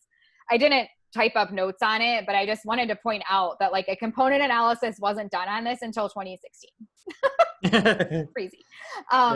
Additional single subject designs have been conducted within behavior analysis on toileting, as I've mentioned, but not all of them are specifically focused on rapid toilet training. So there was a lit review published in 2020, and they just looked at the research done from 2009 to 2019. And they found like thousands of articles, like 1,000 something. But they could only incorporate 23 of those articles based on their inclusion criteria. And I just wanted to note like all of the variety that's out there in toileting. So they looked at certain independent variables. So this is a quote directly from the article. And it says, it is notable that all studies use toilet training programs and packages that mainly included applied behavior analysis strategies and techniques. Across 23 studies reviewed, the large majority included positive reinforcement. So 21 of the 23 studies. Hydration and graduated guidance from errorless teaching methods were used in 10 studies, punishment procedures in 6, and a urine alarm in 5 studies. Toilet training protocols in 4 studies included an elimination schedule, communication training, and video modeling. Both studies used decreasing the intensity of interaction with the participant in case of an accident, drive checks, scheduled chair sittings, and transfer of stimulus control, simultaneous prompting, and system of least prompts and visual aids were included in one study. One study investigated the effectiveness of parent training program on the target skill, yet did not report which toilet training components were used. So that's like a lot of different things. Yeah. Right? And that's not like a whole procedure. That's like one snippet from toilet training too. Yes. Yeah. And I forgot to mention the citation for this lit review. It's from, and I have a whole reference list in case people are wanting to like really, dive in on toileting. I have a reference list of 44 articles that I'll include in our show notes. But our lit review that I was just mentioning is from Sarl and Oki Kirkegau from 2020, and it was published in International Journal of Early Childhood Special Education. It's called Toilet Training Individuals with Developmental Delays, a Comprehensive Review. There was also a lit review done by one other person, but I could not get access to the article to read it, but it was also older than this 2021, so I decided it was better to talk about that one anyway. Another quote from this article that I wanted to point out was from the results, and it says, it was on social validity, and it says only 10 studies collected social validity data, and all used subjective evaluation strategy to analyze specific aspects of the intervention process. 7 of them collected social validity information from participants' parents, 1 from teachers, 1 from both parents and teachers, and 1 from teachers and paraprofessionals. What do you notice about that? Who are they collecting the social validity data from? They're collecting it from teachers, but they're not collecting any data from the individual that is, learning about right? Toilet training. Yeah. I mean, like isn't that the most important part is making sure that, yeah. So only 10 of the 23 studies collected social validity data, and none of them did anything to measure what the procedures were like for the actual person being toilet trained. Like, what? What? We can do better. We can. We can do better. All right. Last quote. And then, sorry, go ahead. Oh, go ahead. So Courtney stated in the Facebook Live comments that toilet training trauma is a real thing. Yep. And I agree. I mean, like, that's why it's so important to be aware of what's ethical and what's in, just to gauge how your learner is doing throughout the process. So. Yep. So from the results, they concluded the current literature review indicated that most toilet training programs include components used in the earliest method, rapid toilet training, developed by Azrin and Foxx, and that there does not exist a standardized toilet training program. Thus, researchers composed toilet training intervention packages by components according to their preferences. In this regard, a number of prominent results that emerged in the current study may guide future research and practice for individuals with developmental disabilities. The only one theme they found was that 21, like I mentioned before, 21 of the 23 studies included positive reinforcement. In conclusion, all of the toilet training programs in the studies included in the current study are derivatives and modified versions of the original Azrin and Foxx study. Furthermore, no standardized toileting programs of fixed components for individuals with DD have existed ever since. So they published that first article in 1971. And we haven't finalized any sort of best practice, critical features research since. And this article was published in 2020, right? This isn't outdated. Yeah. Then they go on to say, with respect to this issue, it can be concluded that toilet training programs, packages, or protocols are built according to researchers' preferences and participant characteristics. As such, there is still no agreement on a common toileting program in the literature. Therefore, further studies are needed to teach toilet training skills to individuals with DD. Do you think like when Foxx and Azrin published in 1971 that they would imagine in 2020 we'd all be sitting here still with no like finalized like yeah. And I get it, like idiosyncratic wise, I'm hoping people would individualize to a learner, and there would be, like we mentioned, different things to choose from, but we should at least still have like identified these are the critical features you should be considering. I agree. I think there should be some type of critical features of a toileting procedure plan that should be implemented, but there's none right now. Yeah. So hopefully at least the resources that we're providing to you all can like give you some ideas about like how to break away from just knowing the standard protocol that's, you know, trained down the line in our field, and like see what other options are out there. We do have a webinar that will be in the show notes that I did a few years ago on like thinking out of the box with toilet training, that focuses on some of the things that I've done that are really far off from Foxx and Azrin. Before we talk about some of the alternative procedures, I also wanted to mention that Lit Review is freely available. So I'll have it linked in the show notes because it's freely available, but you can also do a Google Scholar search. I'll put the reference in the Facebook chat for those of you who are watching live in case you want to like look it up right now, but you can download that article and read it for free, that literature review. I just don't want to forget to talk about two things before we talk about alternatives. And I'm actually really proud of ourselves because we're just coming in at the 2-hour mark. So I know we're doing really well.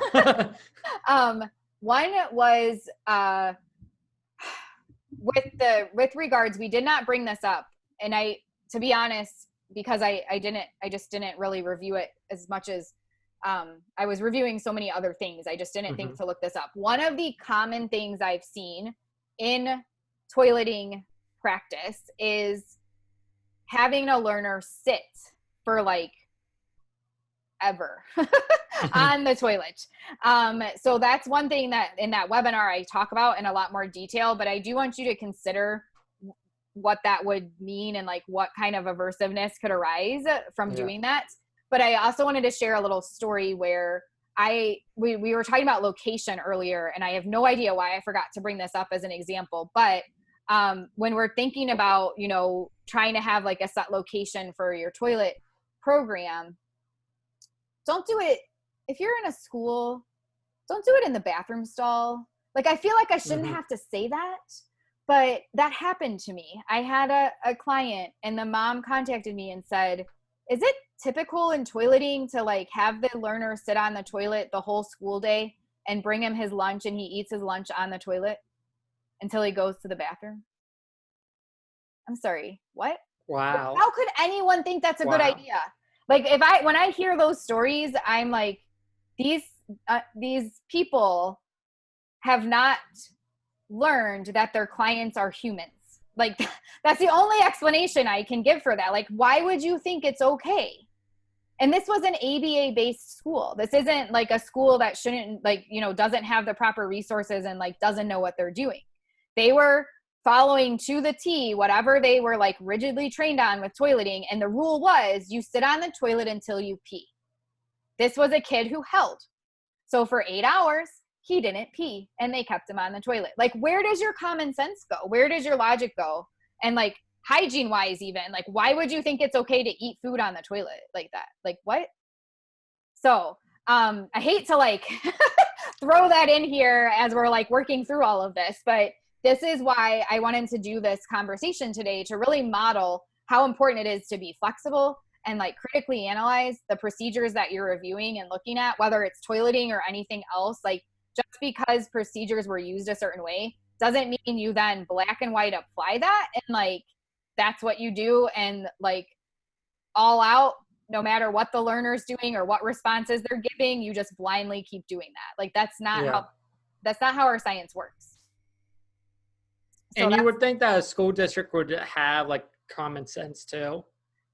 I know. I texted her back immediately and said, tell them just to cease their program and we'll work on this when I get to your house. Like, I can't, what? So I wanted to bring that up before we go to our last part, which is just talking about So I already mentioned like the literature review above discussed some of the different procedures used in toileting. So I wanted to see, Joe, if there were any other resources or procedures you were familiar with, but I think you mentioned at the beginning, like this isn't something you've done a whole lot with yet. No, it's definitely not been something I have done at all. Like I said, the closest I've been to is like a wiping program. I just remember I have done a program before where it was a dry or not dry program, but my majority of that, it was conducted outside of session. And at that time I was an RBT too. But other than that, I mean, I don't have a lot of experience. We never talked about this in my coursework. Of course, I did a lot of my supervision while I was at school and working with my clients. So I never had like any toilet training. And that's why like it was really important for me. Like whenever I heard you talk about like, hey, let's do this podcast, I thought it was a perfect opportunity for me to learn more and do better. So awesome. And it was perfect for the model of like, let's critically think about this new person who hasn't talked about this before. So some of the things I was familiar with, the no pants procedure, which you called bare bottom training. So Pat Fryman did a presentation on this at ABAI back in like 2010 or 2011, and it was just phenomenal.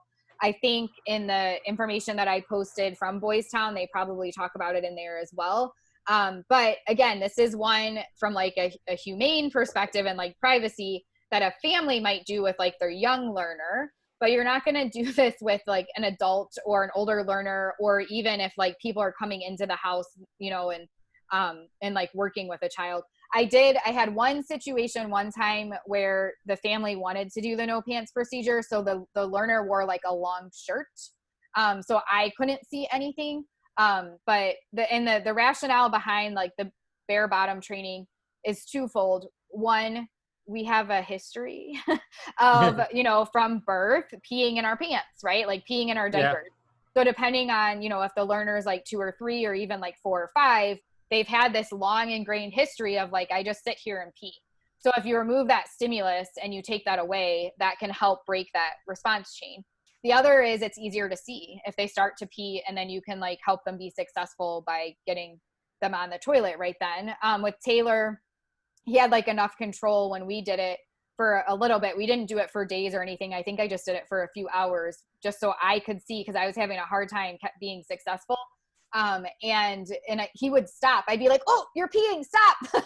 And he could, and he would, and then he'd get on the toilet. So it was like, it was a necessary step for us, for him to like really get that sensation of like, oh, this is what's happening right now. And that goes back to that like punishment procedure piece too, because up until I did that with him, he legit didn't know, like he did not, like there was a huge skill deficit there. Like he was surprised that to like see that he was peeing, right? Like he would look down and be like, oh, there's pee there, right? So like, how are we gonna punish that? Like he's learning. So that's one. I don't know if anyone who's watching us live has ever heard about that procedure. It's also mentioned in that blog that we pulled some of this from. There's apparently a Dr. Schmidt and a Dr. Rosemond who talk about that, and you can find more information about that in the blog. Another resource that we've used is called Ready, Set, Potty by Brenda Batts, and she's a mom of two, I think, boys that have developmental disabilities, and it's I really like the book because it sets up just like a really fun, motivating toileting type program. So, and it has things in there about like helping the child be part of the process, like pick out their underwear, make it like a special day, and like all of these kinds of recommendations. So it's a little bit more of like a positive approach. And then in the show notes, I have, it's the parenting science link that says potty training techniques. And they have like a whole blog that lists off, you know, like 5 or 6 different like common parenting ones that, you know, different psychologists have written about. So those are all the different options there. But by and large, in our field at least, like the lit review said, most everything seems to be pulled from the Foxx and Azrin original 71 article. Cool. I mean, that's really good. I'll have to research those articles too, like read it and really dive into it, because like I said, I mean, like I'm learning. So, but hey, Megan, in your experience, have you ever ran into a situation where you're like, okay, when is the appropriate time to actual engage in like potty training? Like, because to me, like, I heard people say like, oh, sometimes you just gotta wait until they're ready. Yeah. So that is one of the really, like, I haven't looked at it in detail, but the Foxx and Azrin book, Toilet Training in Less Than a Day, has a checklist for parents to fill out to see if their learner is ready. Mary Barbera also has a toilet training kit that I have linked in that webinar I was talking about. Yeah. That she did with, it's available for free if you just search Mary Barbera toilet training, that has like a whole slew of things to look at, not just toileting, but like we were talking about earlier, some of the daily living skills and things like that. But again, it's not, I mean, you saw the research, right? Like there's not research based on this somehow. So there's things people have said from their own experiences of like, these things need to be in place to be successful, but there's not like a lot of research out there to, you know, validate those statements. So as everyone knows, I'm definitely listen to the practitioner and listen to people's experiences. So I'm not like saying those don't count, but it would be nice to like validate this stuff too. So I will say, like with Taylor, when he was 18 months and I tried, it was just too early. He definitely just didn't have any awareness at all. One big recommendation for younger learners is that they have some sort of like understanding, like they might be saying like pee-peed, or, you know, like they like realize they peed or pooped in their diaper. But I've definitely taught learners who weren't doing that and they were successful. So I think a lot of it has to do with like keeping it a positive experience, having that like ongoing assent from your learner where like they're willing and want to learn how to do it. That was, I mean, surprise, that was like the biggest thing with Taylor, is like he had to consistently be motivated that like this was worth the effort.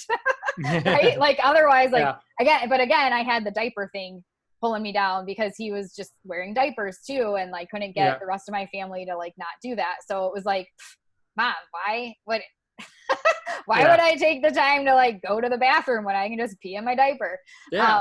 So I think like that's the biggest piece, is like, again, going back to that, being able to shift and be flexible and like look at what responses your learner is giving you and then modify your protocol accordingly is key, regardless of like all of the different potential variables that you would want to see as like these things have to be in place before starting.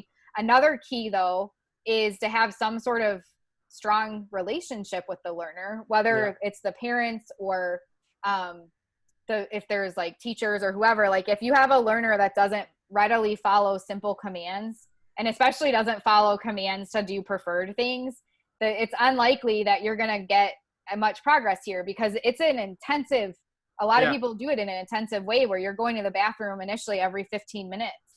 Or even if it's not, if you decide to do a more gradual approach and just do like every hour or every couple of hours, that's still a lot of instructions that have to be followed. And if you don't have that strong relationship with your learner, they're not going to want to follow those instructions. Like the value won't be there for them. Yeah. No, thanks, Megan. I appreciate that. Wow. There's a couple of comments in Facebook Live. Barbara said, this is a normal procedure in Greece when we potty train our children. We manipulate the timing to do it in the summer so children can be without clothing, less mess too. Of course, we do it privately, no behavioral based, just culturally. So she's talking about the bare bottom training.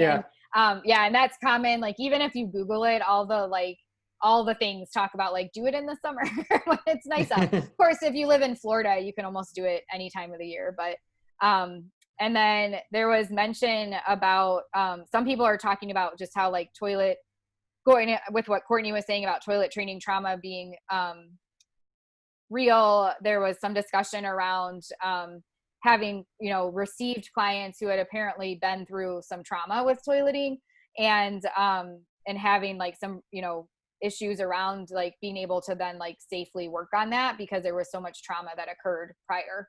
So, and that what's good is that the people commenting are indicating, you know, they worked with the learner on that. There are other places that wouldn't do that. They just be like, too bad, this is how we do toileting and you'll learn. Yeah. So, anyway. Yeah. If you ever come across that place that tells you like, no, this is how we do it, no other way, get away from that situation. That's just my 2 cents. Yeah. And whether it's toileting or anything else. So, all right. Well, this was so much fun. We kept it almost to 2 hours. I hope everyone enjoyed this model of how we can look at some of the, you know, effective procedures that exist in our field. This one was around toileting specifically. And, you know, we are super grateful to the people that came well before us and, you know, did this initial research and discovered these things. But we can also move the conversation forward and make sure that we're applying what they learned in humane and safe ways.